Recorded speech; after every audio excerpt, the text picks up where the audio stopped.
नमस्कार दोस्तों, आप क्राइम तक देख रहे हैं। बात करते हैं हरिद्वार के दो नेताओं की। कल हमने इस पर वीडियो बनाई थी और आपने इस पर ढेरों कमेंट्स किए।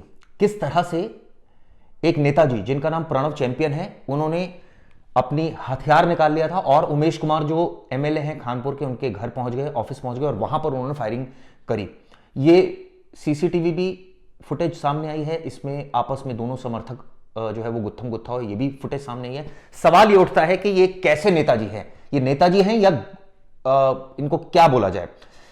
दरअसल 4 बार के विधायक रह चुके हैं प्रणव चैंपियन। अब उनका जो टसल चल रहा है वो चल रहा है वर्तमान जो एमएलए हैं उमेश कुमार, जो खानपुर के एमएलए, वो भी कम नहीं है। वो भी उनके घर गए और वहां पर बंदूक तानी, तब पुलिस वालों ने उनको पकड़ लिया। हालांकि बात यह सामने आई कि शायद गाली गलौच भी हुआ है और इस बात से काफी तमतमाए हुए थे उमेश कुमार, जिस वजह से इस कांड को अंजाम दिया। हालांकि इस मामले में शुरुआत में पुलिस बेशक एक दिन पहले बताते हैं कि घटना से, यानी शनिवार को उमेश पहले उनके घर जाते हैं चैंपियन के। चैंपियन अगले दिन रविवार सुबह उमेश के ऑफिस में आते हैं और वहां पर धाए कर देते हैं। इसके बाद ये वीडियो वायरल हुई, आप ये वीडियो भी देख रहे हैं। इसके बाद लगातार हंगामा मच गया, उत्तराखंड की सियासत में उबाल मच गया। इसके बाद उमेश कुमार भी कम नहीं है, वो भी पहुंचते और वो भी धाए करने की कोशिश करते, तभी उनको धर लिया जाता है।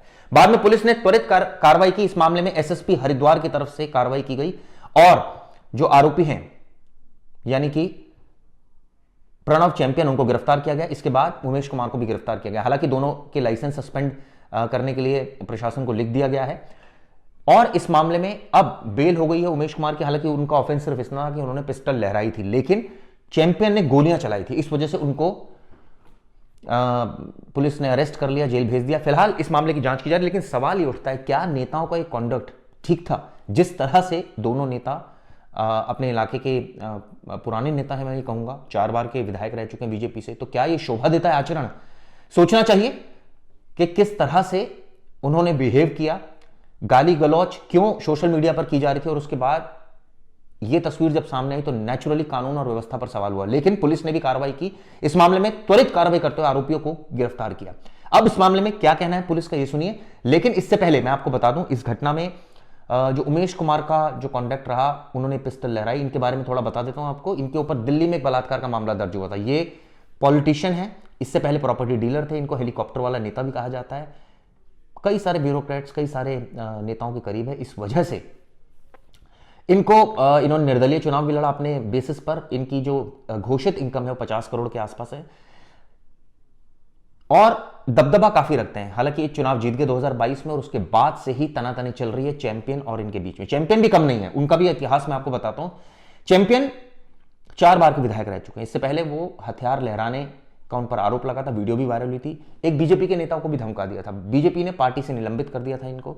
इसके बाद इन्होंने इनकी वाइफ को टिकट दे दिया, यानी लड्डू इस हाथ में नहीं तो इस हाथ में। इसके बाद इस मामले में कार्रवाई हुई। अब ये जो ताजा घटना हुई जिसमें हरिद्वार के खानपुर जो सीट है, उससे जो विधायक हैं उमेश कुमार और चैंपियन, इन दोनों के बीच में जो झगड़ा हुआ वो सोशल मीडिया पर वायरल है।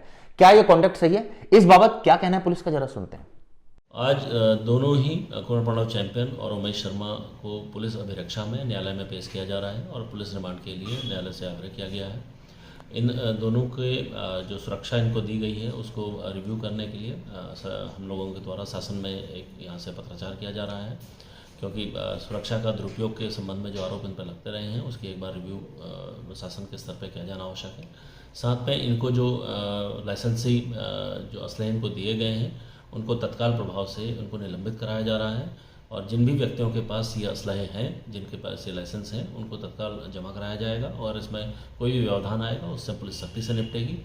और जो व्यक्ति इसमें प्रत्यक्ष परोक्ष रूप से इस पूरे घटनाक्रम में जुड़ा रहा है उसके खिलाफ पुलिस सख्त कार्रवाई करेगी। दुर्भाग्यपूर्ण क्या हो सकता है, आप ये बताइए। अरे भाई आप पीछे एक सिटिंग विधायक, वर्तमान के विधायक के खिलाफ उसके घर पर जाकर कोई इतनी गोलियां चला सकता है, तो आम आदमी कहाँ सुरक्षित है ये भी आप समझ सकते हैं। 25 सालों के अपने पत्रकारिता के मैंने इतिहास में कभी किसी विधायक के घर पर इस तरीके की सार्वजनिक फायरिंग नहीं। तो मुझे लगता है कि सरकार सख्त कार्रवाई इस पर करेगी और होनी भी चाहिए। 2 दिन बाद माननीय प्रधानमंत्री जी का दौरा है और अगर कार्रवाई नहीं होगी तो यहाँ की स्थितियाँ खराब हो सकती हैं। मुझे भी यही जानकारी मिली है कि गिरफ्तार कर लिए गए हैं, तो देखते हैं क्या होता है।